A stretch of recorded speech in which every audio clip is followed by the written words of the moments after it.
wrestling fans, thanks for clicking the dreaded D-Rose report. Trainer Bill DeMont wrote on Twitter that WWE diva Tamina Snuka has big things coming her way. I don't know if that was some personal kind of a tweet or not, but hey. And as noted before, WWE diva Eva Torres, she's been away from TV because she's filming NBC's Stars Earn Stripes reality show that premieres in August. Eve is making her return to Raw next Monday night. I had no idea what that is, but usually when it's a stars dancing or stars whatever, they ain't really stars or wannabes. Happy birthday to Hall of Famer Coco Beware, 55 years old, and UK Indie regular Bubblegum, 28 years old. John Cena, he made a surprise appearance at ABC's Good Morning America show this morning to celebrate granting his 300th wish for Make-A-Wish Foundation, an unprecedented accomplishment. And TNA, this might get kind of nasty here sooner or later. TNA has filed and verified a complaint Monday in Nashville Chancery Court asking that an injunction to stop Scott Steiner disparaging remarks on Twitter.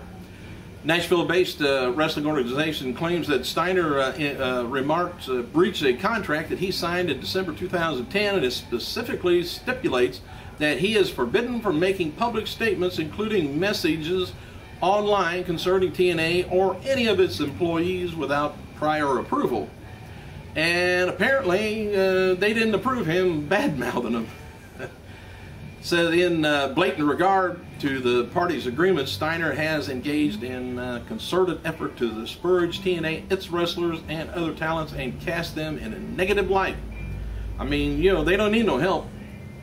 TNA formally demanded that Steiner stop posting disparaging remarks on Twitter May 10th. He continued 5 days later through the social media website, and responded 5 days later through other social media website. Haven't tweeted lately because he says, I've got a letter from a lawyer representing Hogan and Bischoff, basically saying they take my tweets as serious, and the threat continues that they take it to the law enforcement. Really, Hogan, he said, tweets scare you? I've said worse on television.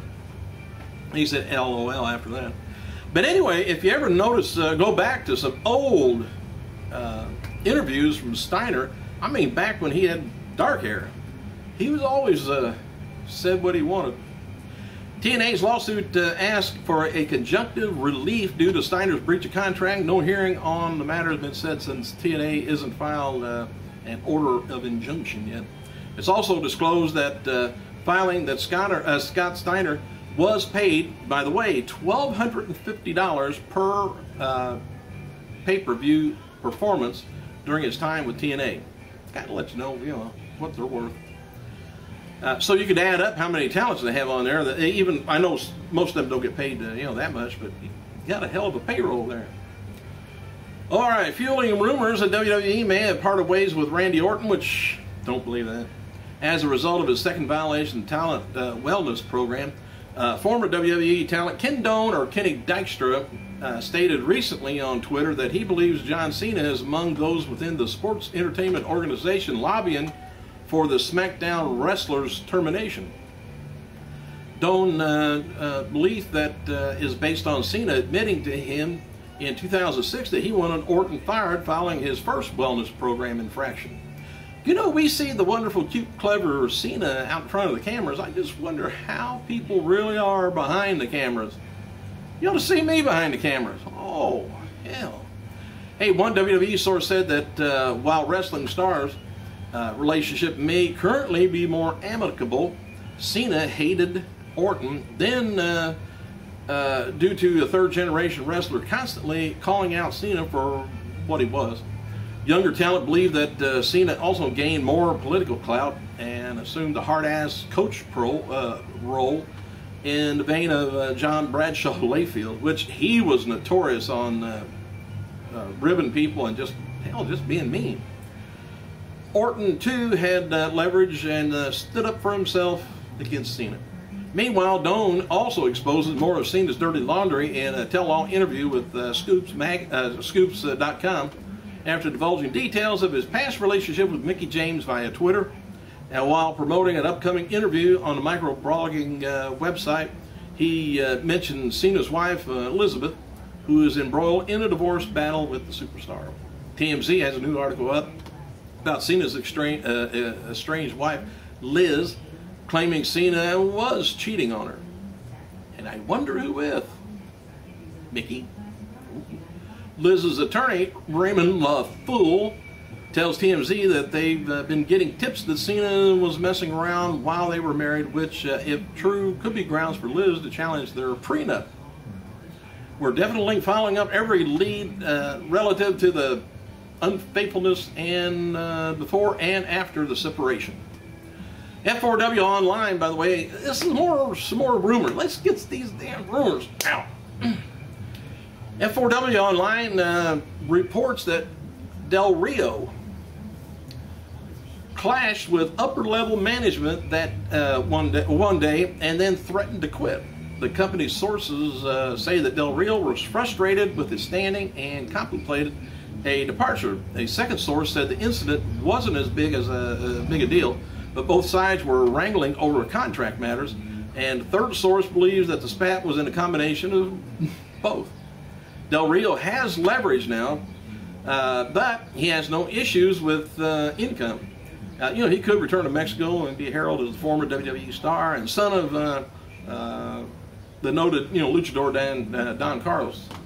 Anyway, the company employees expressed skepticism Monday night when Del Rio had legitimately suffered a concussion, noting that he was too injured to work the No Way Out pay-per-view event on Sunday, but was healthy enough to work Raw the next day. The employees believe that the concussion was a cover excuse for issues that materialized between Del Rio and officials hesitating his removal from the title match against Sheamus. So, politics. Where there's big money, there's going to be politics. Monday's Raw Super Show, by the way, did a 3.4 cable rating with just about 5 million viewers. In this week's show, the hours were 3.38 and it went up to 3.43, so people wanted to see what was going to happen at the end. Despite being fired at No Way Out, John Laurinaitis made another appearance for WWE at last night's SmackDown taping in Baltimore, Maryland. Dark match event saw John Cena defeat Big Show and David Otunga in a handicap match where Cena pinned Otunga. And after the match ended, Laurinaitis hit the ring and attacked Cena with a steel chair. Cena ducked and laid out Laurinaitis with the AA to end the show. I think there's a few more. Now, he's not really getting fired, so just calm down. We're still going to see him for a while. It'll just be in another role. And Vickie Guerrero revealed on Twitter that she's going to be the general manager of Raw and SmackDown next week. The official announcement will be made on WWE on Friday's SmackDown. Vickie wrote, "Raw and SmackDown next week. Tune in. Vickie shows how it's done as GM. Sending a thank you card to the board of directors ASAP." And Foley posted, Foley was supposedly, I think, was manager maybe Monday. Not much went on, though. And Foley posted the following after last night's SmackDown with Dean Ambrose. He said, "Finally had a talk with Dean Ambrose, unique type cap. We'll probably never exchange holiday cards, but it was good to get the air clean." Ambrose didn't apply for the tweet, but did the following the other night. Said, "It hurt to talk today. My voice still gives out all the time. I'm not sure why." I don't know what's given out. He didn't say. Orton was scheduled to face Cena and Alberto at a three-way July 24th the SmackDown event in Kansas City until it was changed yesterday afternoon. The match now is just Sheamus taking on Del Rio. Orton remains advertised for some of the World Heavyweight title matches, though, this summer. And currently, once Raw moves to 3 hours in July, to spend the first 50 minutes or so hyping the top of the hour match, both TV and Twitter then kick off about 8:55 to run through the top of the hour. WWE will go with another big match or a segment around 10 p.m. and final angle will close out the show during the overrun as usual. Raw is apparently have more structured feel to it. So, did you catch that, the first part? First 50 minutes or so is going to be hyping up the top of the hour match. Hey, I don't know why I'm telling you that again. All you got to do is hit that little needle down here. Hell, I'll repeat it over and over if you want. Mason Ryan, he's been added to the FCW live events in June 22nd in Winter Haven, Florida, and June 23rd, Lake City, Florida. Gateway College, I guess. F4W Online confirms that the TNA star Amazing Red has did the tryouts for WWE at the No Way Out. Sources believe Red will be hired for the Cruiserweight project in development, which I think is going to be for the network. Never know. WWE champion CM Punk wrote the following on Twitter about his card replacement or placement. Placement on the card determining quality. Y'all need to reevaluate. I wrestled Daniel Bryan 1st, 3rd, and 7th on your precious list. It's always been the main event. As far as wrestling, he's right. WWE website has a new article up asking if John Cena has redeemed himself following his major loss to The Rock at WrestleMania 28. Pointed out that Cena's win over Brock Lesnar Extreme Rules, his win over Big Show at No Way Out, and now his send-off of John Laurinaitis. Do we forgive him? All right. Triple H, by the way, appeared off camera at SmackDown taping in Baltimore after Jack Swagger cut a promo in the ring about how he's better than everyone else. Triple H appeared and hit pedigree before leaving the ring. Lillian Garcia, by the way, noted that she has a new photo shoot coming out and a film interview hyping the 1000th show of Raw, and Natalya also has a new photo shoot that's going to be released in the future. The Divas weren't only ones to do photo shoots backstage. Hornswoggle also did. Jim Ross asked if he was okay with the new WWE NXT not being aired online. His reply is absolutely. Big days lie ahead.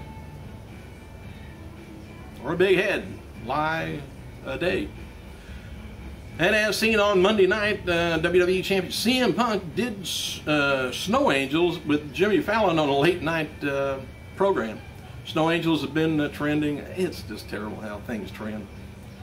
Anyway, he's asking fans to send photos of them and their friends doing Snow Angels. Once again, WWE's trying to do something similar to the T-bowing phenomenon of last year. WWE fans earlier this year was to send photos of them doing Daniel Bryan's yes pose. Oh well. Hey, thanks for clicking, you guys. I gotta go.